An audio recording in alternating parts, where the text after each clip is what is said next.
செய்தி. வணக்கம். விவி செய்திகளுக்காக ஊர் செய்திகள் வாசிப்பது ஸ்வர்ணா. பணப்பாக்கம் அருகே மின் வாரியத்தை கண்டித்து விவசாயிகள் மின் அலுவலகத்தை முற்றுகையிட்டு போராட்டத்தில் ஈடுபட்டதால் பரபரப்பு ஏற்பட்டது.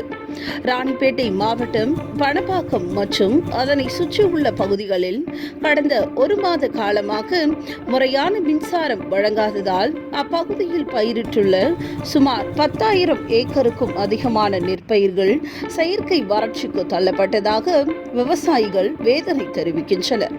தங்களது பகுதியில் ஏற்பட்டுள்ள தொடர் மின்வெட்டு மற்றும் குறைந்த மின்னழுத்தம் காரணமாக மின்சாரம் முறையாக வழங்கப்படாததாலும் மேலும் மும்முனை மின்சாரத்தை இருமுனை மின்சாரமாக மாற்றியதின் விளைவாக சுமார் 10,000 ஏக்கருக்கும் அதிகமான நெற்பயிர்களுக்கு மின் தடையால் தண்ணீரின்றி கருக்கும் நிலைக்கு தள்ளப்பட்டுள்ளதால் இது குறித்து புகார் தெரிவித்தும் முறையான நடவடிக்கை எடுக்காத மின் வாரிய அதிகாரிகளை கண்டித்து பணப்பாக்கம் மின் வாரியத்துறை அலுவலகம் முன்பு அப்பகுதி விவசாயிகள் திடீர் முற்றுகை போராட்டத்தில் ஈடுபட்டனர்.